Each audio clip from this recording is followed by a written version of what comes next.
Welcome to Networking RX, a podcast devoted to helping business professionals like you enhance your networking skills in order to become more proficient giving and receiving quality business referrals and improving the overall quality of your life and the lives of those around you.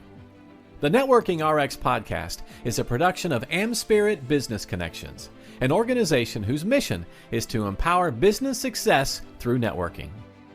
Years ago, I was sitting in an airport, one of those long delays where we've all been there. We're just kind of, it's just stretches of time. And you really have two choices in that moment. Well, anymore, you have two choices. You can put your head down, scroll your phone, and just wait it out.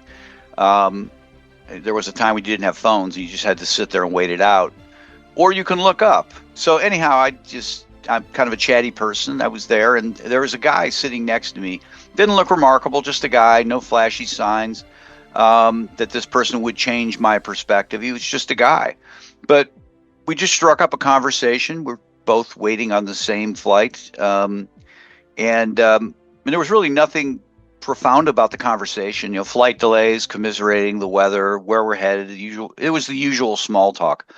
But then it shifted, and I don't know exactly remember how it shifted, but he started telling me about this business he built, and then he lost, and then he rebuilt. And it was a very interesting story. And what struck me wasn't the success, it was really the process and the discipline, and that really kind of shared a story with me. And when I got off the flight later, flight went through, and we didn't exchange cards. I don't even remember if I got his name. I just had a new way of kind of looking at relationships, a new way of looking at these random contacts there. So here's the thing. The conversation almost didn't happen. I could have easily just buried myself in my phone. And if it didn't happen, nothing would have been lost. But I would have lost out on what I gained in that perspective and the discipline. And that's what today's conversation is about, because sometimes the biggest opportunities in business and really in life are sitting right next to you, and you just haven't said hello yet. Today's guest is David Moravec. He is a seasoned business leader. He's got over 40 years of experience helping small businesses find their footing and grow with intention. He's built a career stepping into startups and stressed organizations, bringing clarity, culture, and a path to profitability. And through his work in fractional sales management and coaching, he's helped business owners create systems that drive results without sacrificing their sanity, which is certainly important. But he's also a storyteller at heart, and we have known each other for a couple years, different Zoom calls. And I noticed that he had books out there. And one of his books, he's got several books. One of his books is Echoes Across Time, Life Lessons Through Unexpected Connections. And it's a fable book, a story book about a man who misses his plane, his flight from New Orleans to Chicago gets canceled. He decides to take a train, and all the unexpected conversations that happen along the way. So, David, welcome to the program. Yeah, thanks for having me, Frank. Glad to be here. This is, an interesting book. Obviously, you're a storyteller, and the book is very entertaining. People buy the book. Is very entertaining, but there are lessons in there, and I guess we all kind of see ourselves through this. But Dave, you built a career around helping businesses grow. So let's start here. Can you share a moment where a simple, unexpected conversation with someone changed your direction, or maybe opened a door you didn't see, opened a door you didn't know was there, or something that you didn't see coming? Yeah, absolutely. And again, several of those stories are told in Echoes Across the Tracks. And the setting of the book allows for individuals to get on and off the train and for conversations to take place differently than in the airport, where you were talking about you have a confined moment in time. Yeah. Time travel, the 30 hours or so that it takes to get to Chicago, allows for that to take place. If I said the word elevator, what would come afterwards in your world? Elevator pitch. Or go, yeah. Yeah. People talk about elevator pitches. Well, I had an elevator non-pitch opportunity several years ago, and it was just simply holding the door and having a brief um, welcome conversation in the elevator as I'm going up to see a medical client. And it turned out that the woman that I was in the elevator with was going to the same medical practice for a different reason. She was there for a medical visit. Me, I was on a sales call selling medical printing. And I was just very cordial, very conversational, have a great day. As I went up to the counter, I let her go first, and she signed in. And me, I went about my sales call talking to the office staff about the printing that we did. And evidently, she had sat down and she was listening. She was paying attention to my conversation, my approach, my conversational style, if you will, and the rapport that I was building, the level of trust potentially that I was creating with the people behind the counter. I didn't pay attention to any of that going on in the background. And as I turned to leave with my briefcase, she stopped me cold in my tracks and said, I understand you're in the printing business. I overheard your conversation. She said, we're looking for a new printer. Oh, wow. Yeah. How does that happen? And it started with a business card. And I said, this is obviously not the time to talk about that. But if you have a business card, we exchanged contact information. She became a longtime client and not in the medical industry. So it was a client outside of that space. She actually ran multiple waterbed stores back in the day. Wow, that's a fascinating story. I don't. I have kids at this point, 29, 28, 26. I drive them crazy because I'm just all about striking up conversations. And I hear, Dad, to me, there's so much value in that, or potential value. You don't know. I don't know if you can share. We've through connecting back and forth. We are the same age. We both graduated high school in 1980, different high schools. But our paths never crossed, but we have a lot of similar backgrounds. But I assume you have kids and same sort of thing. I don't know if it's generational or I don't know. Well, one of the fun things, if you spend any time on TV, you see the progressive commercials. Yes. And don't be like your father. Yes. Standing over the workman in the street and having that conversation. Yeah. And it's kind of a poke at people like you and I that start those conversations, sometimes out of nowhere. Yeah. Well, a lot of people hesitate to start conversations, especially with strangers, especially in business settings. What do you think holds people back, and how can we help them get past that? Yeah, I think there's a couple things, Frank. The first one that comes to mind is fear. They're fearful that they're going to get rejected from that conversation. If I start a conversation with the person next to me and they go, "What are you doing, buddy? I'm sitting here minding my own business and you're starting a conversation," and you go, "Who?" And people step back. And if that happens enough, that fear of rejection kind of takes place, and you don't actually go and do the work associated with finding out how to actually do it. The second thing is that they've found lack of success.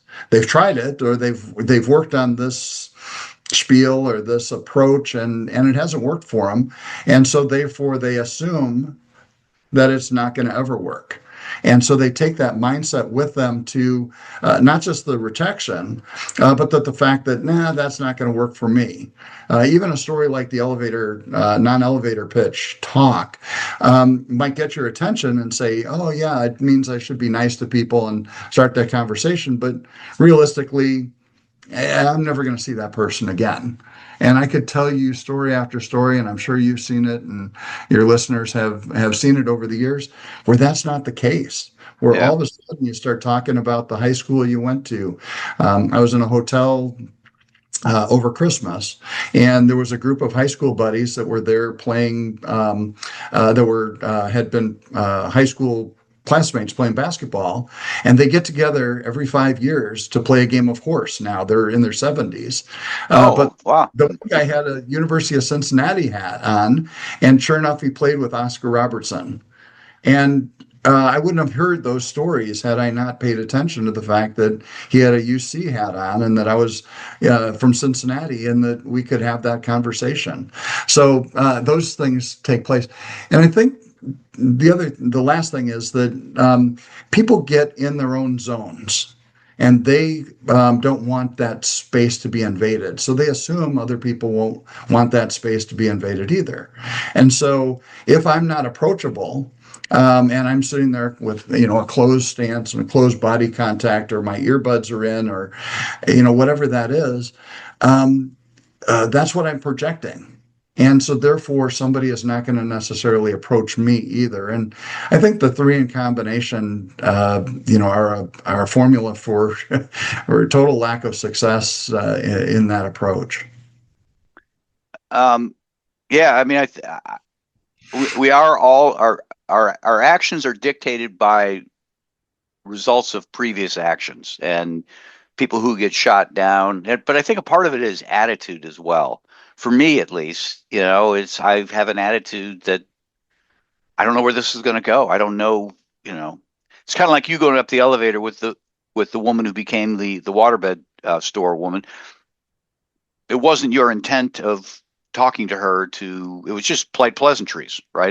There was nothing calculating about it. There was probably no expectation. It just unfolded. So, Yeah. Now you work with small business owners, and by nature, small business owners are overwhelmed. I mean, you've probably seen lots of them. You've led chambers. You've done lots of things. How can something as simple as a better conversation actually translate into profitability and growth? And I guess, are those things that when you're in fractional sales or fractional sales management, where you're actually trying to coach people to do those sorts of things? Yeah, absolutely. And the way I speak about it, Frank, is slowing down. It's an odd thing when people are challenged. And again, I don't want to get too biblical, but in the 23rd Psalm, it says, though we walk through the valley of the shadow of death. I heard a sermon once that talked about going through those challenges, that if we run, if we're constantly running and we're constantly on the move, we're not seeing the thing to the left or to the right or the opening or the opportunity. And I think a lot of business owners are running through their business. They're challenged with profitability or work-life balance or personnel and supply chain issues, inflation today, big, huge thing. Where does AI fit in? All these things we're trying to run through. And so I suggest to business owners that they slow down. And by slowing down, all of a sudden you take a deep breath and you look somebody in the eye and you have a conversation and you care about them. Well, from a sales perspective, it should be all about them. It shouldn't be about the solution that you have, the benefits you have, your product. It's about what the client is potentially going to value in that. And when you slow down to have the conversation and you slow down to take a deep breath, all of a sudden you look at things a little bit differently. You look at your spouse a little bit differently. You look at your employees a little bit differently. And when you have those conversations, whether it's an employee, a prospective client, even existing clients, all of a sudden there's a level of trust that is heightened. And now all of a sudden referrals come. Now you can ask questions about why they see value in your solution. They become raving fans, and you can take liberties that you might not otherwise take. And that's fun. And so I encourage business owners of any size and sales teams of any size to just simply slow down. That makes a lot of sense, because if you have that quota mentality, and I don't mean that in the hardcore sense necessarily, but hey, I got to make so many sales, I got to make so many calls, I got to do this, I got to do this. You're walking into a situation, and it's almost kind of like a Marine mindset. I'm going to hit the beach, I'm going to take care of this objective, I'm going to move on. Yeah. But when, as you put it, when you slow down, that's when you can start to have the conversation about where'd you go to high school? Did you see the game? Whatever. And things get, I don't want to say things get personal. In They in do. the They do get personal, Yeah, and if you did that with your employees, we'll just use the employees as an example. yeah, Chronic person comes in late, 10 minutes every day. They're in 10 minutes late, and instead of berating them and saying, "Hey, you need to be here on time. You need to be here on time," you might just find out that they have to take the bus. And that the bus route doesn't, come except for every 2 hours. And you may yeah, not know that until, you simply ask. yeah. No, I mean, yeah, right. You start, when I was saying get personal, sometimes people think Yeah. that it gets um, crosses that line. I'm not advocating crossing that line, but finding out where people, everybody who comes into our life has a story, Mhm. and trying to understand what that story is. I think for myself, I was at a meeting and there was a guy in one of our chapters, and I was kind of wondering about the guy. And I was leaving the meeting, and he's standing at the bus stop. It's like, oh my God, everybody drove here but you, you know. So I just offered him a ride. You want to ride? Sure. Yeah, Yeah. get somewhere quicker, less money. Um, and just hearing the story about, okay, well, his car breaking down and how he's dealing with it, and he had a sales call in another city, he's renting a car. It was fascinating to me. But just again, slowing down, be able to have that conversation. I could have just said, well, I'm out of here, I've got things to do. But so That reminds me of a quick story, if you're okay with it. yeah, no. I had a business partner, client referral partner, that was coming into Chicago, and he was coming for a different event. And it was going to be downtown Chicago. And I said, "Hey, I'd love to see you while you're in town. Catch up, grab a Coke, grab a beer." We looked at our schedules, and it was not going to work. Mm, Absolutely was not going to work at all. And so outside the box, I got to think. I was just thinking about your car story. I said, "How are you getting downtown from O'Hare?"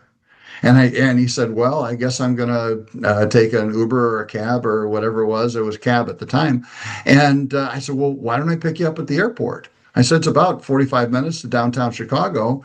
That'll be a good time for us to connect in person." oh yeah, He was, I mean, he went, "You do that?" And I said, "Yeah, absolutely." Well, it turned into the fact that his flight was early, and we were able to take a drive to a park on the lakefront, and he could see the city in a different view. He wasn't from Chicago, yeah, and he got to see the city. And I'm sure he tells that same story from a different perspective, 15 years later. yeah, But all you have to do is be present. You have to say yes. You have to think outside the box. And in this case, it worked out to be a terrific, hour or two for us to spend together. yeah, yeah. I mean, those are not expenses of time; they're investments of time, right? Absolutely. Yep. You talk about helping businesses appear larger than they are. Yeah. Um, how do conversations and relationships play into that perception? Yeah, this is a hard thing for especially younger professionals to figure out because oftentimes it's about me. It's about my solutions. And so when I start talking, especially to younger salespeople, and they're presenting fine, they know their product well. I'm going to take care of you. I hate that. It's just we're going to take care of you. And when we're going to take care of you, there's a whole team of people behind you that are making me look good, but they're more importantly going to take care of you, the customer, and getting over that I and the me as opposed to a team. Um, is a hard thing for business professionals to recognize because we have egos. Salespeople do. They want it to be about themselves, and yet some of the most successful sales teams that I've been a part of have actually encouraged their customer service, their support team, their accounting team to be interactive with the client. And all of a sudden, now they're being taken care of by 5 or 6 or 10 people. That's a bigger team than just me. Yeah. And if your organization is only 5 or 10 people, you want to appear bigger. And you don't appear bigger by saying, I will take care of you. What in turn the client might hear is, if Dave isn't there, it's not going to happen. Or if I'm not there, what's going to happen to what's going to happen if you're not there? Well, I don't know. I hope my team behind me will take, and that's not the right approach. So use us, use our team in your language. And then secondly, I think encourage those within your team to take that sales approach and turn those opportunities into conversations for them. I'm probably not the best person to answer that. I could go get the answer, but why don't I put you in touch with Mary in our accounting department? She'll be able to tell you if the terms could be changed. Well, all of a sudden now we're a bigger company because we've got an accounting department. Well, Mary might be the only person in the accounting department, but we have an accounting department. You see where I'm going with that? Yeah. No. Yeah. And I think that it's a natural thing to envelop or to incorporate, but you have to be intentional about it. And if that intentionality means practicing it or catching yourself when you're not using it, those are a couple simple ways to do that. If someone listening wants to get better at this, starting meaningful conversations, what's a simple habit they could begin practicing immediately? Yeah, I think there's probably 2 things, Frank. First is actually being present yourself. If you are closed, like I had talked about before, and you always have earbuds in or you're always looking at your phone, you're not going to have those opportunities. So make yourself aware of your presence when you're out in public at a restaurant. I was at a restaurant yesterday, and I was talking to somebody about this very thing. And there was nobody around us. It was just me and this other person. And I said, that table over there, right next to us, if there was somebody next to us, and maybe I was here by myself, and I'd use this as an illustration, I might say something about the food to engage them. Wow, the food here is excellent. And they might just simply say, yes, it is. Or mind your own business, buddy. I don't care. But the opportunity to have that conversation was there. The second thing that comes to mind, Frank, is practice. If in fact you are not doing it on a regular basis or you're not learning from those experiences, you might be doing it wrong. So get some coaching, either from yourself, who sits down at the end of the day that said, oh yeah, I was at the airport and I was starting to talk to this guy and eventually it just kind of, went away. Why was that? What could I have done differently? And practice that along the way. And I think that you'll get better at it as time goes on. I like that. Dave Moravec, author of Echoes Across the Tracks, Life Lessons Through Unexpected Connections. Let's take a moment, final question, or just final opportunity to talk about your business, fractional sales. I know you worked for years helping chambers, but you got a business now. Talk about that. People can certainly find you, get your books. How can they help you? How can they find you? Yeah, you can certainly find me through Echoes Across the Tracks on Amazon or other platforms. I have a website, salesmanagerforrent.com. And Sales Manager for Rent signifies that fractional sales consulting before the word fractional was even used. I'm actually not a fan of fractional because it just doesn't suit me. But what I'm really focusing on in this later stage of my career, Frank, is helping businesses find peaceful profitability.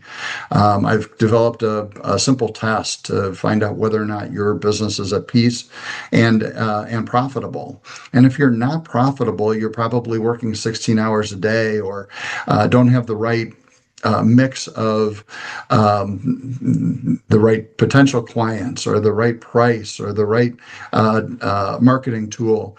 And I might not have all the solutions, but I might be able to provide answers and suggestions of the place to get those. And that's where this connections comes in. And that's where having a network of resources available to help with accounting or to help with marketing or to help with payroll services or PR can come in handy with somebody like myself who has those relationships built and can make those recommendations. I don't always have the answers, but I generally have the right place to send somebody to go looking for it. Salesmanagerforrent.com, correct? Correct. And you can reach me at ddmoravec5 or at gmail.com or dave@salesmanagerforrent.com. All right, great. Yeah. I appreciate your time today. I appreciate you alerting me to your book. Fun read, Echoes Across the Tracks, Life Lessons Through Unexpected Connections. Yeah. Thank you. Thanks for having me, Frank. Great conversation with David Moravec, again, author of Echoes Across the Tracks, Life Lessons Through Unexpected Connections. Let's come back to that airport for a second, the one I alluded to in the beginning. Two people sitting side by side, same delay, same circumstances. One chooses to stay in their own world, the other chooses to look up and engage.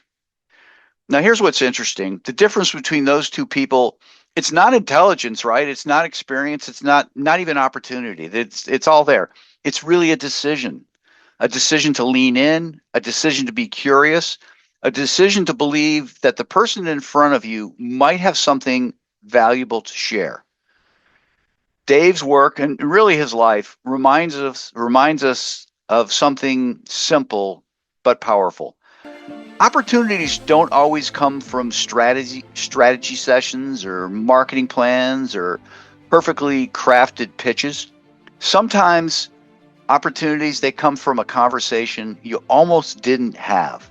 So the next time you're sitting in an airport or at that meeting or at a networking event or out to dinner or lunch waiting for someone else to show up, look up, because the person sitting next to you, they might not look remarkable, but neither did the guy that I struck up a conversation with.